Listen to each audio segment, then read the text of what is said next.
I have a few things to say. First of all, we're a four-season city.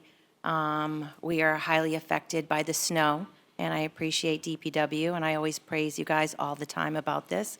But we've had an issue with the snow removal and the sidewalks for a long time. The kids can't even get to school in a timely fashion. So I don't know how you're going to upkeep these sidewalks. Never mind, I want to second Alderman Thomas on the traffic jam that it's going to create, as I know because I've lived here my whole entire life as well, and I've attended Palace Theater for decades upon decades. My daughter went through the programs that has been a huge impact for so many children. And if we're not thinking about the safety of our children and the parents, and who wants to park near the shelter where they're not even ID'd? And there's sexual predators. I mean, this is like ridiculous. You know what? Excuse me, Alderman Trisciani. I'm speaking.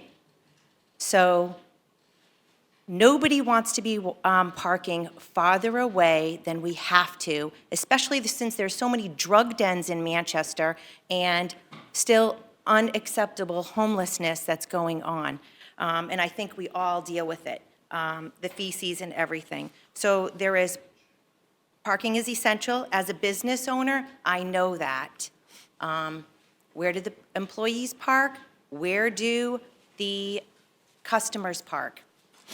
And as a single woman, I don't want to be parking really far away, and I've heard from parking meter gentlemen that he's gotten lots of complaints that there are a lot of women that don't want to go to their cars late at night, that work at some of these bars, and et cetera. And I know that it's been an issue. My thing also is the parking garage. That's lovely that it doesn't affect Red Oak because they have a parking garage. And it is a moneymaker. So I can understand, you know, he has a big stake in Hanover Street, but to not tell your tenant that there's not going to be parking when they've invested $5 million.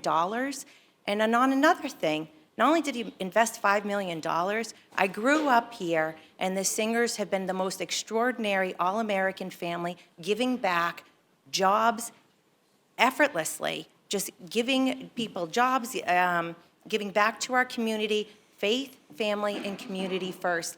He did not want to come here and speak. I asked him to. I asked him because he's a brilliant businessman, okay? Because this is not good for all the businesses. No one wants to walk beyond Hanover Street Chop House. It is sketchy and it's disgusting, and I'm embarrassed by it that we actually allow all the drug use in Manchester. Just one block over, there's Fit. How unacceptable. And the fact that we keep funding the insanity of the insanity.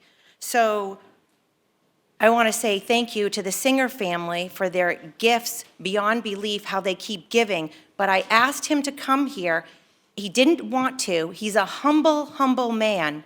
And I said, I need you to speak as a business owner, that it will affect your business, that he invested $5 million into someone else's property that has a big stakeholder on Hanover Street. That is unethical, and I'm disgusted. I'm embarrassed that this is carrying on. And you know what? I don't really think that these are really fair, because the Palace Theater is the heartbeat of Manchester. It's been giving back to all of our children, our elderly. It brings us joy, on and on and on and on and on. And the fact that it's negatively going to impact the Palace Theater, shame on us. Shame on us for not protecting something that has been giving back to our community for decades, over 100 years. How embarrassing. We should be standing up and thanking the Palace Theater for going above and beyond. Because you know what? Through COVID, they were still open. And that gave our children sanity and a voice. We should actually take the, when it comes down to COVID, I'll agree. One thing with COVID, the biggest scam of our lives, is at least we brought it outside. So I would suggest if people want to have extra space for their restaurants, block off the sidewalks during the summer months, not the winter months. Take this grant money and put it on another street that deserves as much love as Hanover Street. Hanover Street is not broken. We don't need to fix it. We need to manicure the actual sidewalks. Thank you, and I appreciate you, but I'm very disappointed that this is even on the table, and it should go back to committee for real debate. And where's the 20% going to come from after who's going to pay that? Oh, it's on the taxpayers? So once again, we are not respecting our elders. We're going to tax them out of their homes. It just makes no sense. Sorry.